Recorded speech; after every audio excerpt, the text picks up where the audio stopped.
Acompanhe a palavra do Senhor nosso Deus, que nos revela Cristo. Ela diz assim: ora, o essencial das coisas que temos dito é que possuímos tal sumo sacerdote que se assentou à destra do trono da majestade nos céus, como um ministro do santuário e do verdadeiro tabernáculo que o Senhor erigiu, não o homem. Pois todo sumo sacerdote é constituído para oferecer tanto dons como sacrifícios. Por isso, era necessário que também esse sumo sacerdote tivesse o que oferecer. Ora, se ele estivesse na terra, nem mesmo sacerdote seria, visto existirem aqueles que oferecem os dons segundo a lei, os quais ministram em figura e sombra das coisas celestes. Assim como foi Moisés divinamente instruído quando estava para construir o tabernáculo. Pois diz ele: vê que faças todas as coisas de acordo com o modelo que te foi mostrado no monte.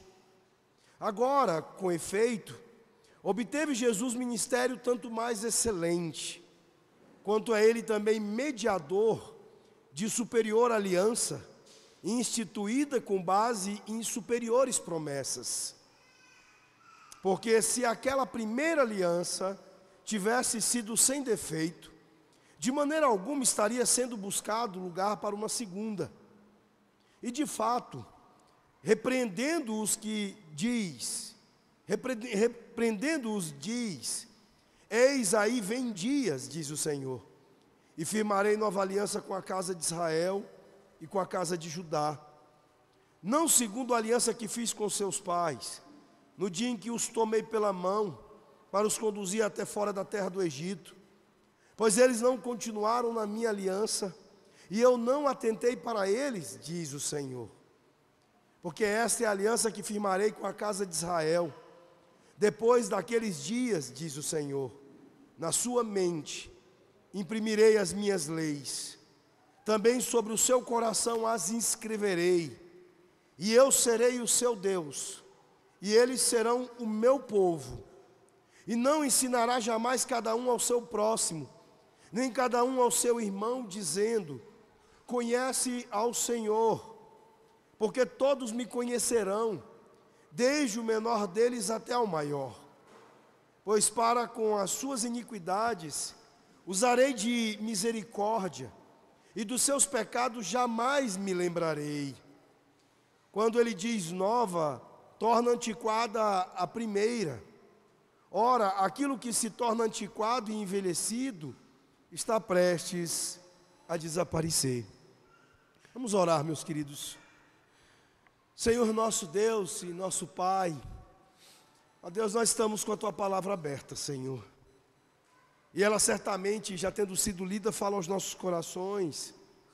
Mas nesse momento, ó Deus, em que ela será solenemente entregue aos Teus filhos, com explicação e aplicação para o bem deles, nós queremos Te clamar que o Teu Santo Espírito nos conduza, de maneira, ó Deus, que a exposição não seja apenas um momento de mera compreensão intelectual, mas que seja um momento, ó Deus, em que o Espírito faz uso da Tua palavra para os levar, ó Deus, a uma compreensão mais profunda. Ele mesmo levando a Tua palavra, ó Pai, até o interior deles, os seus corações, para os despertar para a glória de Cristo, para entenderem a suficiência do nosso Salvador, a glória dEle, a sua unicidade na posição como nosso sacerdote diante do Senhor, aquele que é único entre Deus e os homens, o nosso grande Salvador, Jesus. Que, ó Deus, que o Senhor abra seus olhos e que o Senhor permita que eles percebam ainda mais grandemente, ó Deus, a grandeza de Jesus em suas vidas. É o que eu te peço no nome dEle, do nosso Senhor e Salvador Jesus Cristo. Amém. Meus irmãos, a vida simplesmente não parece valer a pena para muitas pessoas. E nós temos dificuldades suficientes para, em alguns momentos, de fato vacilarmos com relação à perspectiva de dias melhores. Às vezes parece que nós somos colocados na água quente, depois na fria, depois na água quente novamente. Em alguns momentos é assim que a vida nos parece. Nós tivemos 2 anos de pandemia, 2020, 2021. Quando as coisas parecem estar normalizando, voltando um pouquinho ao seu curso, pelo menos aquilo que a gente considera um tanto mais normal, aí nos aparece agora uma guerra.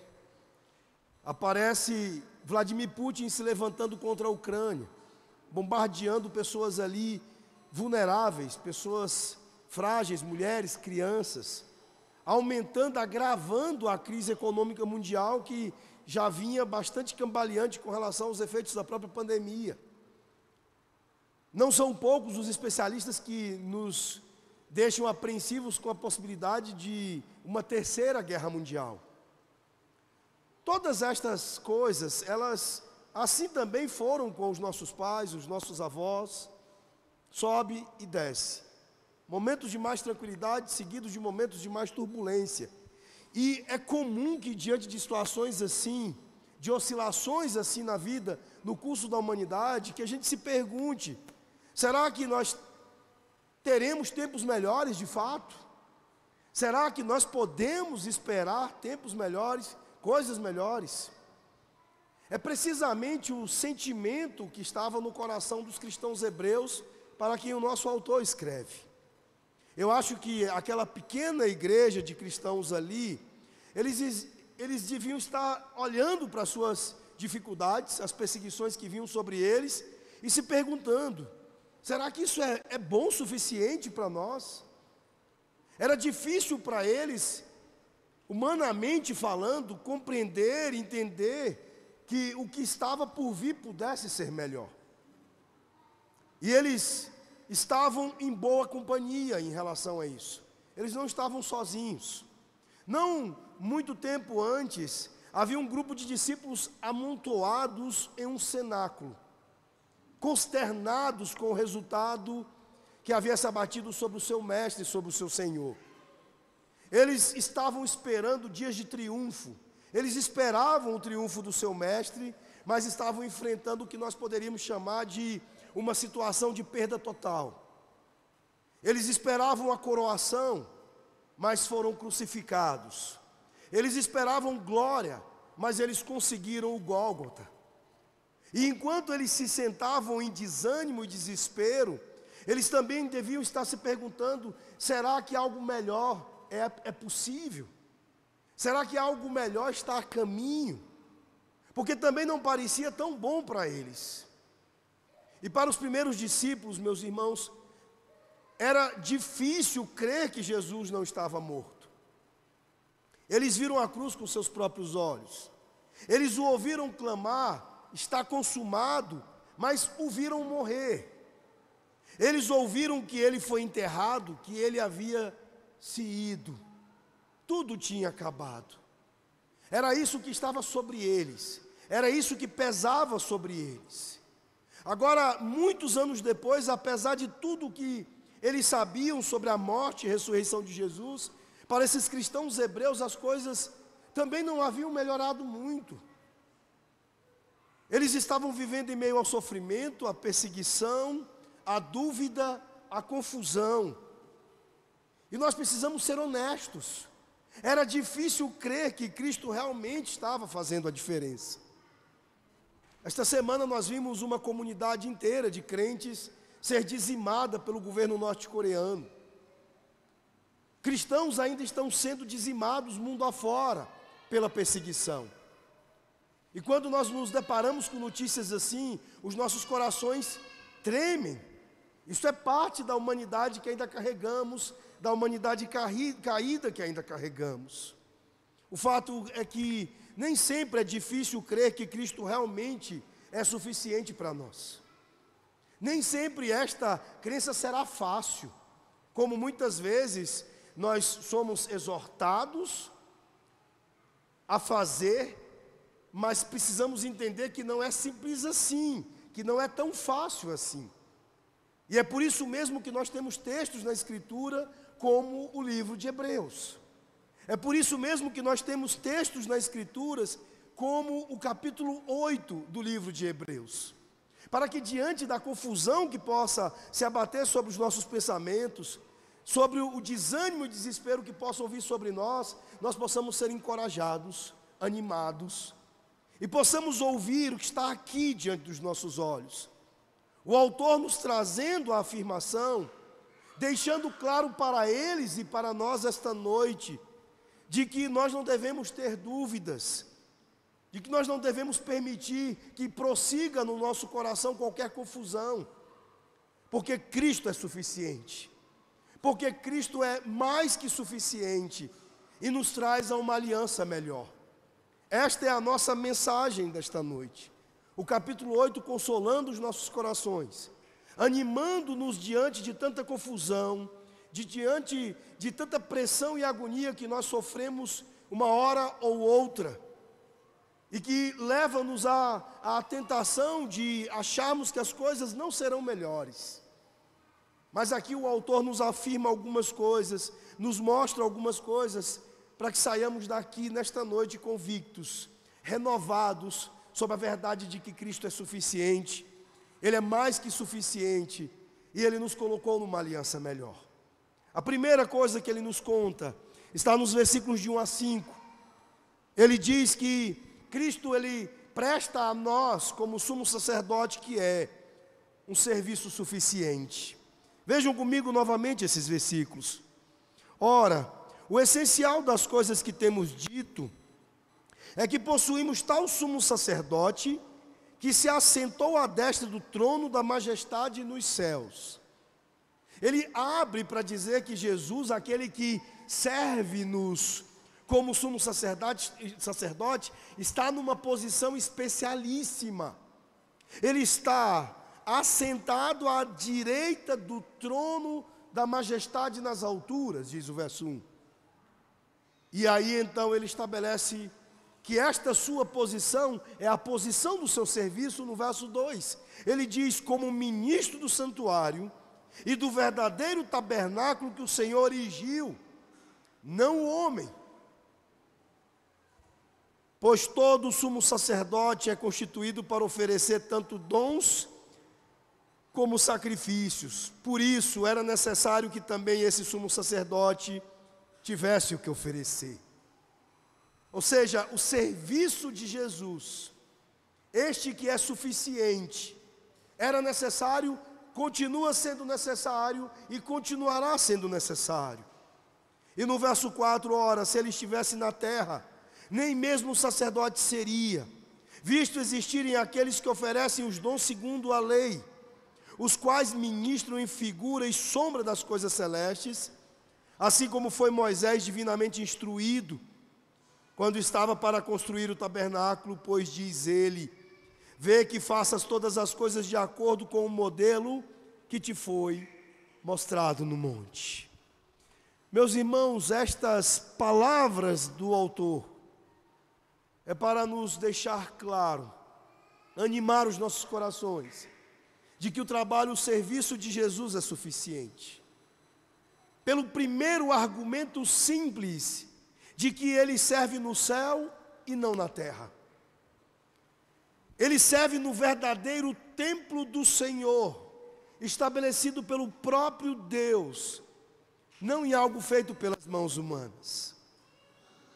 Cristo não está servindo o seu povo, dando serviço ao seu povo, a partir deste lugar, a partir deste galpão simples onde nós estamos, ou de qualquer outro templo que possa carregar algum luxo, algum conforto, mas que tenha sido feito pelas mãos humanas.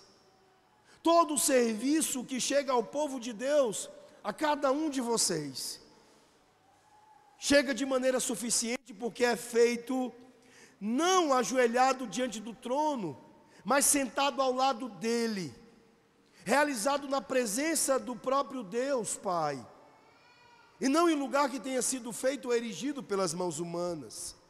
Meus irmãos, Cristo está em uma posição de honra. E é lá, nesta posição de honra, na presença do próprio Deus, que ele presta o seu serviço ativo em favor do seu povo. E um serviço que nos é descrito aqui como sendo prestado de uma maneira permanente, como nós já vimos no domingo passado, e que o autor continua dando este tom nas suas palavras agora. Ele está ali preocupado com o seu povo. E a mensagem de encorajamento que é dada ao seu povo, a vocês nesta noite: não tenham confusão, não se angustiem, não se abatam, não se desesperancem, porque o serviço de Jesus é suficiente para vocês.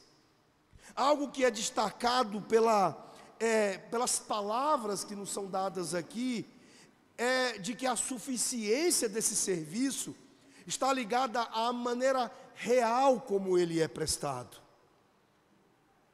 Cristo não serve num tabernáculo estabelecido pelo homem.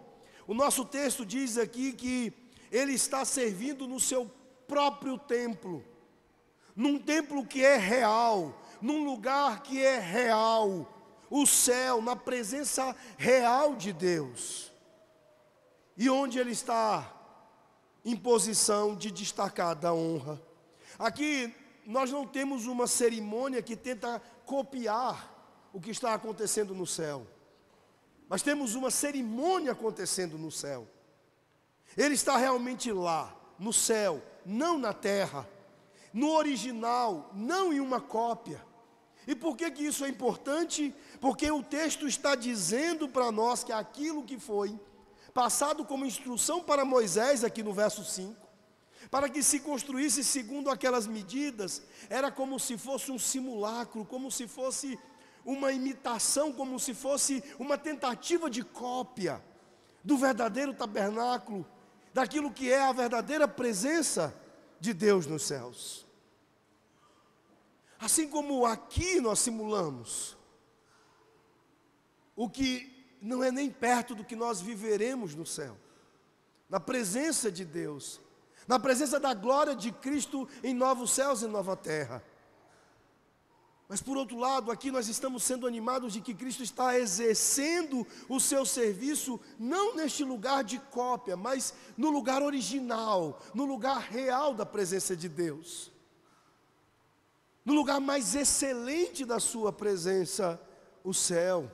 Portanto, o seu serviço é suficiente, e podemos arrematar aqui este primeiro ponto dizendo que, porque ele não é uma mera sombra, mas é a coisa real. Ele não é uma mera sombra, mas é a própria substância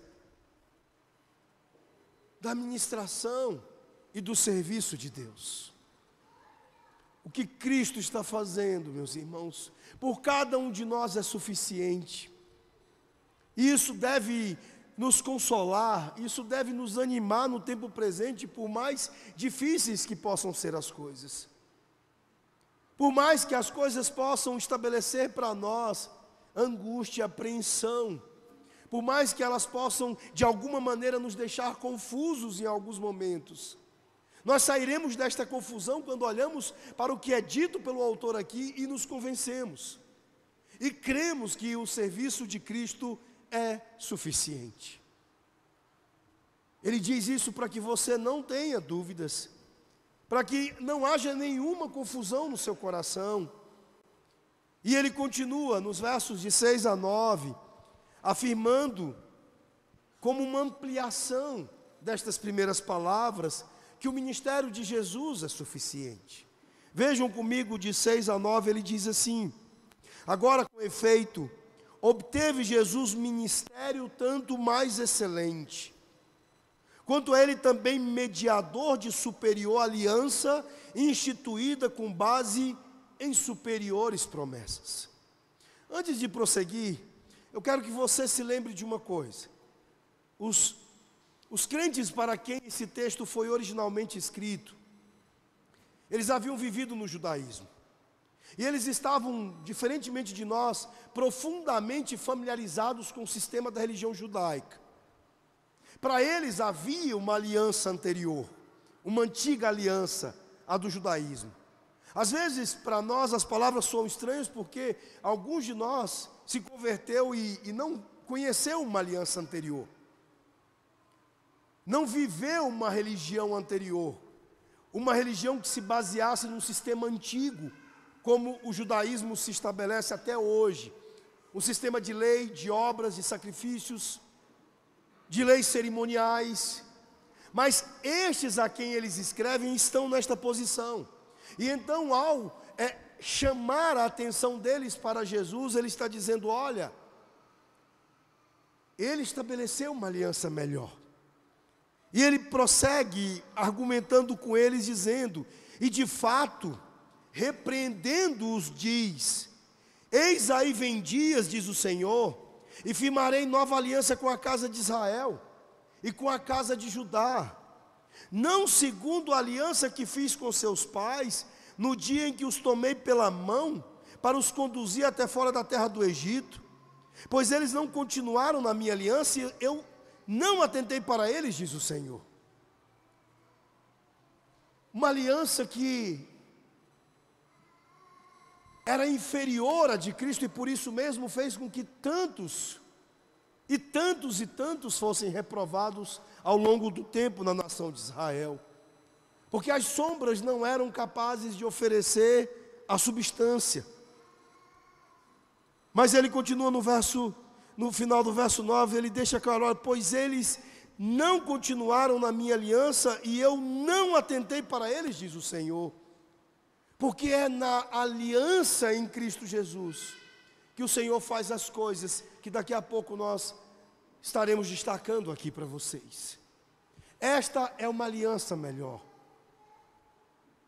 E por que é uma aliança melhor, meus irmãos? Porque nós temos nela um ministério exercido por parte de Jesus, que é um ministério suficiente.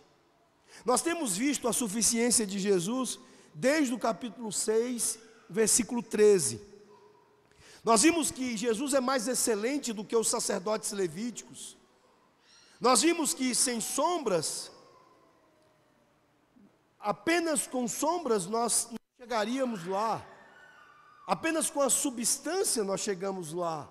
Apenas com Cristo para onde estas sombras apontavam. Nós vemos uma nova aliança em Cristo sem sacrifícios contínuos. E vimos no domingo passado, por quê?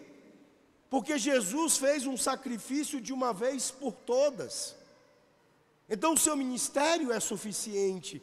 Ele não é um ministério que demanda que tenhamos sacrifício após sacrifício, mas de uma vez por todas, ele resolveu isso. De maneira que, da maneira como ele cumpriu todas as coisas, não há mais mediadores terrenos, mas um mediador celestial. Apenas uma pessoa entre Deus e o homem, o Senhor Jesus Cristo, nosso grande sumo sacerdote. Ele é o mediador celestial, cujo ministério realmente conta. E quais são as coisas que nós vemos nos nossos dias que representam uma incompreensão deste ministério suficiente de Jesus? Eu venho já citando alguns exemplos para vocês. A confissão auricular, lá no confessionário para o padre católico romano, é um exemplo disso. Em Cristo nós temos um ministério suficiente e isso é absolutamente dispensável.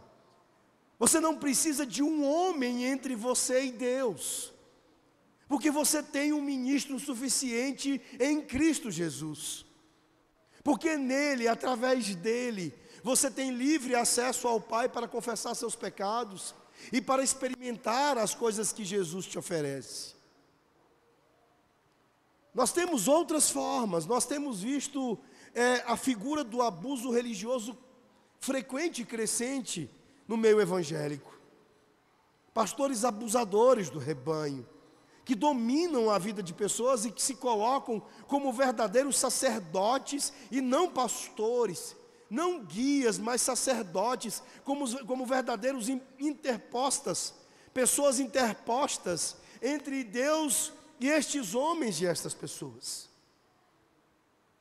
Pessoas que chegam e com toda todo o abuso e atrevimento, dizem as pessoas, não, porque Deus está me dizendo para você fazer isso. E controlam suas vidas. Eles determinam coisas. São muitos, meus irmãos, aqueles que irão se aproveitar dos que não entendem o ministério suficiente de Jesus. O seu ministério, ele está nos salvando dos nossos pecados. O seu ministério é um ministério de redenção, um ministério de perdão, um ministério de aceitação, um ministério de purificação. O seu ministério é exatamente o que nós precisamos, nada mais. Nós não precisamos de sacerdotes que se interponham entre nós e Deus. Não precisamos de pessoas que ouçam as nossas confissões. Porque Jesus nos leva diretamente ao Pai para que as confessemos diretamente a Ele. Nós não precisamos de coaches, de gurus. Nós precisamos de Cristo. É Ele, unicamente Ele, quem nos coloca na presença do Pai. O seu ministério é pleno, é para sempre e é suficiente. É disso que nós precisamos. Nós precisamos, mesmo como uma criança sentada no meio-fio, esperando uma próxima do joguinho de futebol, de Jesus, para que nós possamos dizer: ah, Senhor, como eu preciso de Ti, como o meu coração está pesado e eu preciso do Teu perdão, eu preciso que o Senhor me renove a alegria dEle. Como me tem faltado alegria, Senhor, renova a alegria no meu coração. O apóstolo Paulo, ele nos ordena orar sem cessar. E uma boa maneira de você aplicar essa expressão e dizer de como funcionaria essa expressão é: recorra a Jesus sem cessar. Peça ao Pai através da disponibilidade permanente de Cristo o tempo todo, para todas as coisas que você tem necessidade. Tem uma canção que é do mundo gospel aí, que diz: está cansado, louve, faça não sei o que, louve. Vocês já ouviram esta canção? Eu acho que é uma coisa um pouquinho melhor, que as mães poderiam fazer no dia a dia em casa com seus filhos, com a cozinha de casa, enfim.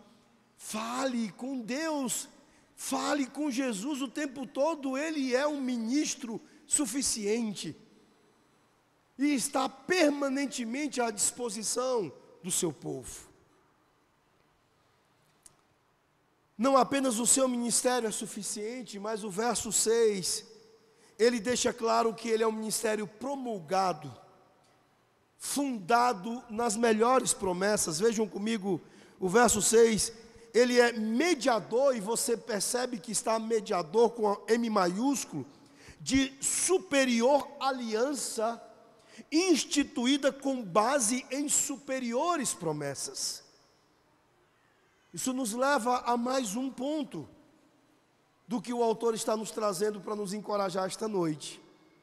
Ele nos falou do serviço suficiente de Jesus, do seu ministério suficiente, mas ele também nos está falando sobre promessas suficientes aqui. Vejam os versículos de 10 a 13.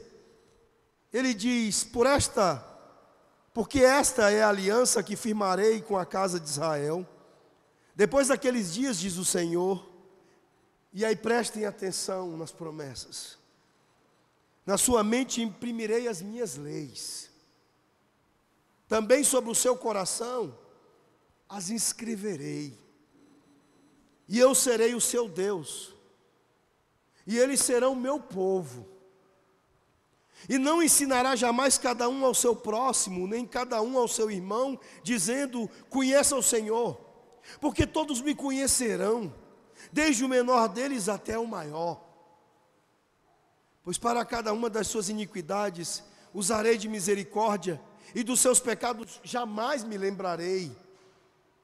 Quando ele diz nova, e veja, N maiúsculo, torna antiquada a primeira, ele está se referindo à aliança nova, à nova aliança, a substância que chegou em Cristo Jesus. Ora, aquilo que se torna antiquado e envelhecido está prestes a desaparecer. É por isso que não faz sentido, meus irmãos, o resgate de chofares, o resgate de tantos símbolos judaizantes que nós vemos por aí afora. É por isso que não faz mais sentido nós cantarmos canções como se estivéssemos presos no Antigo Testamento, no tempo da lei cerimonial, na prática e na satisfação da lei cerimonial. Porque o que é novo, a nova aliança, chegou para que a velha, a antiga, as sombras desaparecerem. Quando você tem a substância, a cruz, onde as melhores promessas estão ali, entregues e realizadas a vocês. Vocês não precisam buscar mais nada. Por que trocar a ceia do Senhor 2 vezes no domingo? Por agora que se aproxima o período da Páscoa, que para nós acontece toda vez que celebramos a ceia. Por que trocar isso? Trocar a mesa do Senhor por cordeiro e ervas amargas e pães asmos. Por quê? É isso que o autor está nos chamando a atenção. Olha, há promessas suficientes, únicas aqui para vocês. Promessas de Deus para o povo de Deus. Promessas de coisas que Deus sabe que precisamos e que precisamos desesperadamente. Mesmo que nós mesmos não percebamos, nós precisamos delas com total desespero. Promessas que são muito antigas, porque são citadas pelos profetas, como o profeta Jeremias no capítulo 31. Mas também promessas que são muito novas, pois se cumprem e se completam e se estabelecem somente em Cristo e se fazendo novas todos os dias. E quais são estas promessas? A primeira aqui nós podemos chamar de a promessa de um relacionamento. No versículo 10 ele diz: eu serei o seu Deus, e eles serão o meu povo. É o que está, por exemplo, no nosso sentimento, no nosso coração carregado, na alegria quando nós cantamos aqui, se o meu povo orar. Há um relacionamento declarado aqui, há um relacionamento que diz aqui a mim e a você, que Deus está dizendo a nós: olha, você pertence a mim, e eu pertenço a você. É isso que Deus está dizendo quando Ele diz: eu serei o seu Deus, e vocês serão o meu povo. Nós pertencemos a Ele e Ele pertence a nós. Um relacionamento é prometido aqui.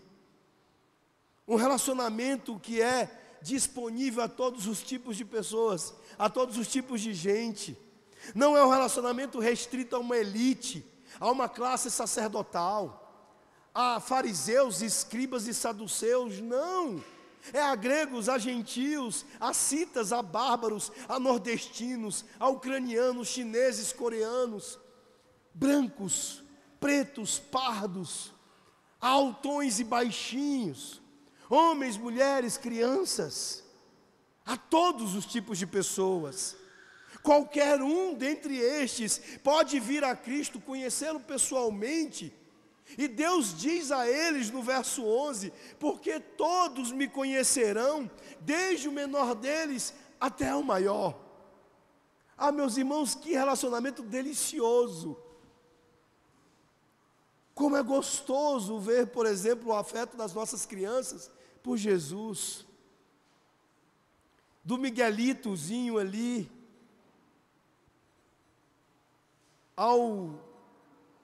aos mais velhos dentre nós aqui. Deus está dizendo: olha, vocês são meus, e eu sou de vocês, e isso é suficiente. Estas promessas e esta promessa é suficiente para você, para encher você de esperança, para encher você da certeza de que sim, dias melhores estão chegando. Sim, coisas melhores estão por vir. Sim, o melhor está a caminho e já está acontecendo. Agora pense e saiba e lembre de uma coisa. Este é um relacionamento interior, baseado no que Deus colocou em seus corações. É isso que ele diz no verso 10: na sua mente imprimirei as minhas leis, também sobre o seu coração as inscreverei. É aqui dentro que o relacionamento acontece.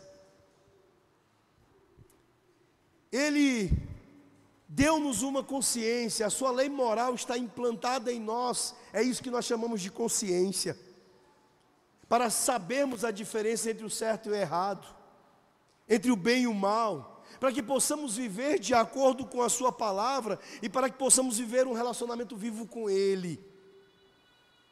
Por isso, meus irmãos, nós não precisamos de lugares muito especiais, nós não precisamos também de circunstâncias e pompas e ritos muito elaborados. Aquelas sombras todas, elas podem ser dispensadas de grande formalidade que tinham, porque aqui dentro, meus irmãos, nós somos habitados pelo próprio Deus. O Espírito habita em nós. Nós estamos espiritualmente unidos com o nosso Cristo. E somos nós chamados de templo de Deus. E isso é suficiente. Mas Ele também nos promete mais aqui. Há uma segunda promessa, a promessa de perdão. Algo que precisamente a antiga aliança não podia fazer. Isso é a lei por si só foi insuficiente de completar. A lei, como o texto de Gálatas nos diz, ela serviu como um aio, como um condutor, para dizer-nos, olha, vocês precisam de Jesus. A lei serve para nos convencer do nosso pecado, mas ela não é suficiente, ela não é capaz de nos proporcionar perdão, pelo contrário. Mas aqui ele diz que Ele faz isso. As suas promessas são de puro perdão, e não são baseadas em condições. Ele não diz em nenhum momento, olha, faz isso por mim, e eu farei isso por você. Em nenhum lugar Cristo nos coloca isso. O perdão é cheio de misericórdia, diz o texto, que não nos dá o que merecemos, mas nos purifica, que lava nossos pecados. Diz que Deus escolhe, não porque Ele tenha que fazer, mas porque Ele quer perdoar, porque Ele quer nos dar perdão, que Ele escolhe perdoar nossa maldade, e Ele escolhe não se lembrar dos nossos pecados, mesmo que seja Ele impossível esquecer. Deus não é como a Dory lá do Procurando Nemo, esquecidinha. Ele não é um desmemoriado, Ele não pode, em sua onisciência, em seu poder e perfeição infinitos, se esquecer simplesmente. Mas no seu poder, Ele, mesmo simplesmente não esquecendo, Ele os perdoa, nos perdoa. E então deliberadamente Ele decide não se lembrar dos nossos pecados. Tanto quanto o Oriente é do Ocidente, tão longe quanto nossos pecados são removidos de nós, é o que se define como perdão aqui. Isso, meus irmãos, é perdão total, é puro perdão e perdão total. É isso que nós temos prometido aqui, e isso é suficiente. Mas há uma terceira promessa suficiente, a promessa da graça. A promessa de que se você pertence a Cristo, se você está num relacionamento pessoal com Ele, se você lhe pediu para perdoar os seus pecados, para ser purificado destes pecados, que lhe tornam sujo não apenas aos seus olhos, mas até mesmo você se sente sujo. O fato é que se Cristo veio até você, se Ele o encontrou, Ele é suficiente para todas as suas necessidades reais, como ver-se livre da culpa que você já carregou, ou talvez ainda carregue, ver-se livre da sensação de sujeira, e começar a perceber o quão limpo Ele está tornando você.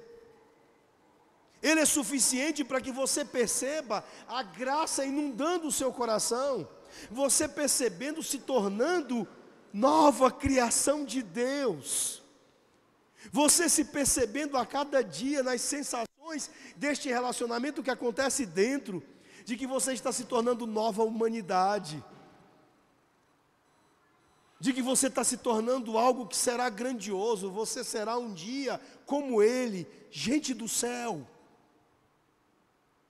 Gente do céu, há a promessa de bênção perpétua aqui, porque a aliança de Cristo, a nova aliança, é a melhor aliança e ela vai durar para sempre.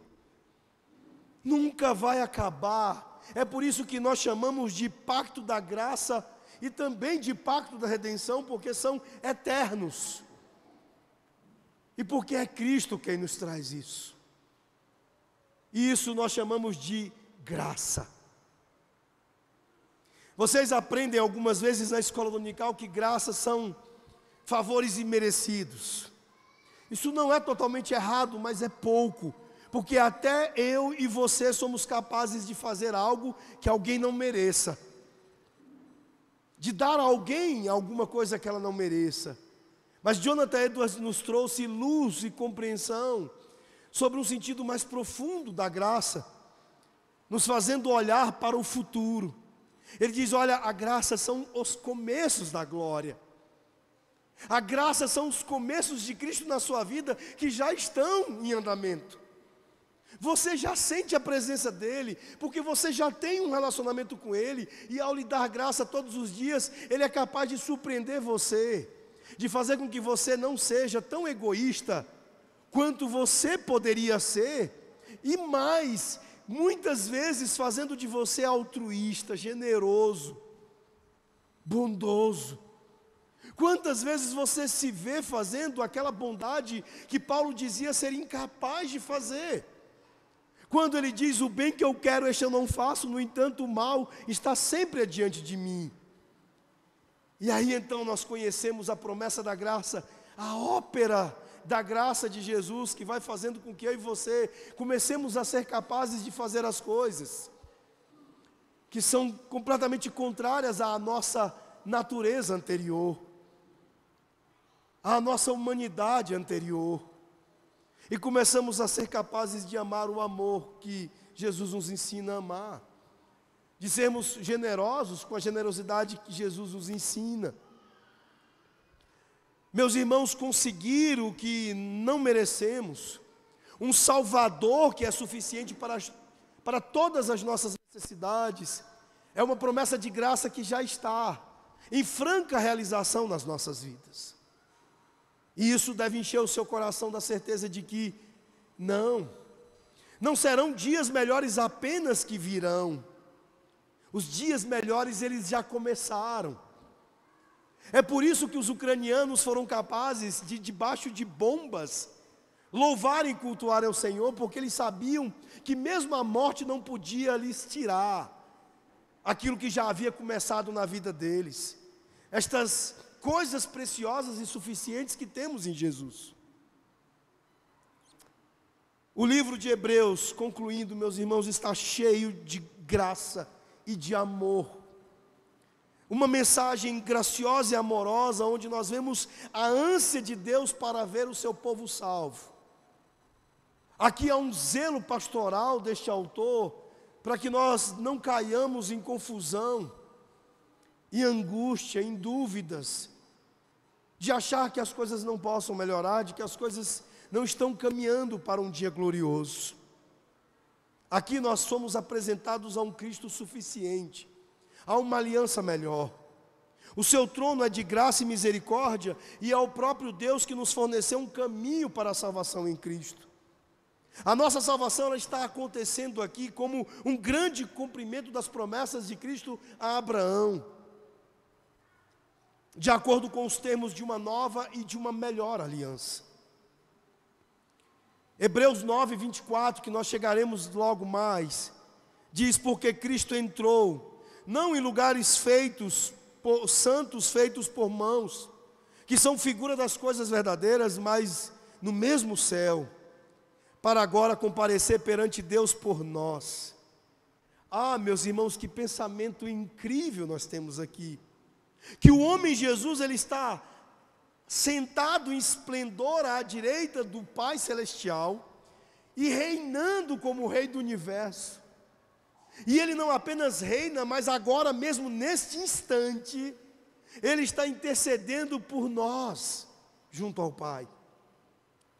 Por você, por mim, enquanto nós esperamos o retorno dEle, no dia glorioso, onde todas as coisas serão definitivamente incomparavelmente melhores. Mas até lá Ele vai nos levando por muitos e muitos dias melhores. Porque Ele ressuscitou. Porque Ele ressuscitou mesmo. Porque Ele é suficiente. E porque Ele nos trouxe a uma aliança melhor. Deus seja louvado. Cristo seja louvado. E que hoje Ele renove a sua esperança. Anime o seu coração. E firme a sua alma.